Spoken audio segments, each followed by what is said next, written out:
Good day mga paps. Eto, magchuchobless tayo ngayon ng naka-rim na gulong. So, madali lang naman chobless to.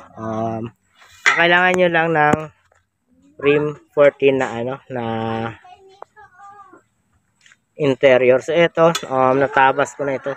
Ginamit ko na ito dati sa sa ibang gulong. So, kapag bago ang rim 14 yung interior, tastasin niyo lang sa dito sa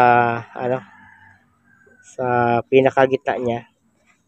Tastasin niyo lang yan palibot para pag natastas niyo na, ipasok niyo na siya dito sa So bali ang gagamitin yung pito ay yung dati pa ring pito. So, choice nyo kung gusto nyo tanggalin ito, then lagyan ng pitong Pero ako, ito lang ginagamit yung pito. Then, ito, yung washer, ilalagay nyo dyan. Pero yung nut, hindi nyo dyan ilalagay para hindi siya umumbok. So, sa labas nyo ilalagay yung nut. So, parang ganito. Ayan, lagay ko dyan. Then, pasensya na, mahirap pag isang kamay lang. Then, dito ko ilalagay yung nut niya para hindi siya gagalaw.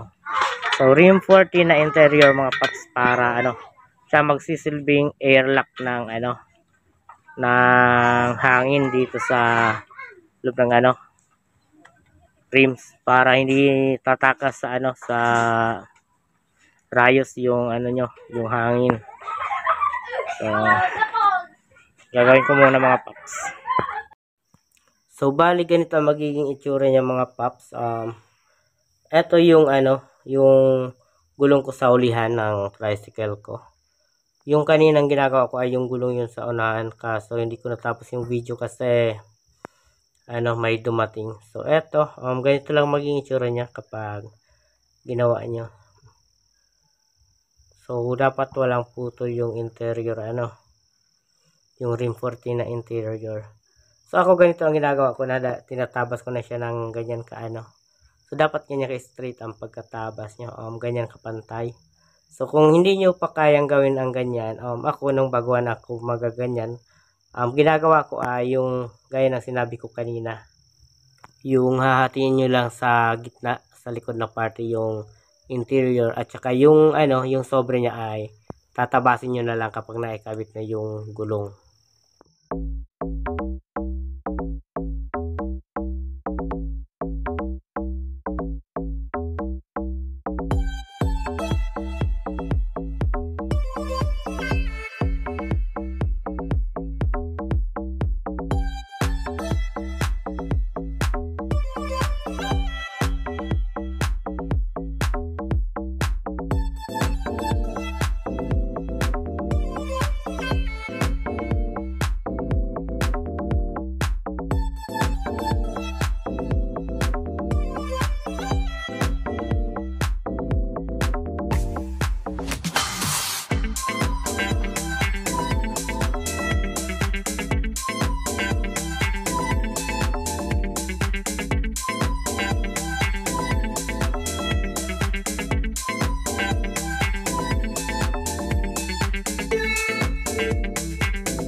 So ayan mga paps, madali ko lang siyang nahanginan, madali lang siyang lumapat.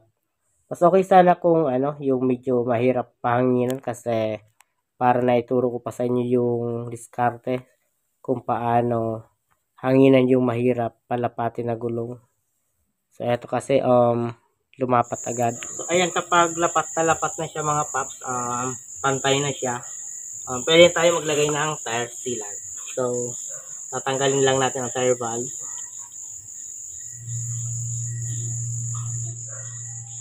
So matigas.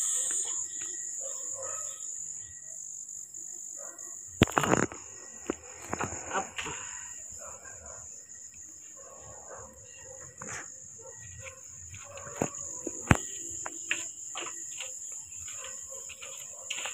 So ito, matigas yung tire valve niya mga paps.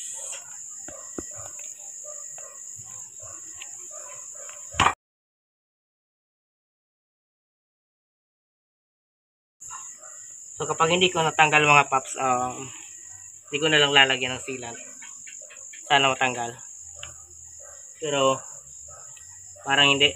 Ito lang kasi ang gamit ko, takip ng sealant. Wala akong yung bronze na pangtanggal. Try ko higpitan muna then luwagan. Ayaw talaga mga paps matanggal, so parang hindi ko na to malalagyan ng sealant. Actually mga paps, pwede nyo yung padaanin sa mismong gulong kapag walang hangin yung gulong. So sisikwatin nyo lang ng konti para makalagay kayo ng sealant kung gusto nyo talaga maglagay. So ayaw matanggal mga paps. So para i-check kung may leak ang ano natin, ikinobles na gulong,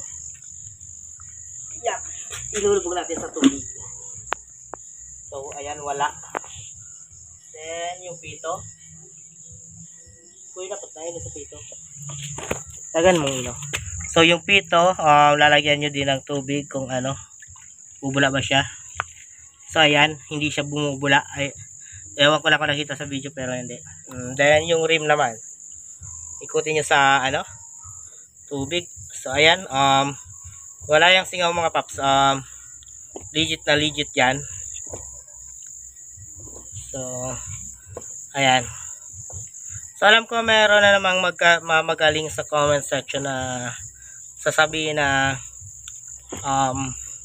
hindi to pwedeng i-tubeless kasi hindi to design pang tubeless. So ang akin lang mga paps, share ko lang sa inyo ang ano, idea ko. Then do it at your own risk na lang. Kasi ako ginagawa ko ito sa sarili kong tricycle. So ayan lang mga paps, sana may natutunan kayo.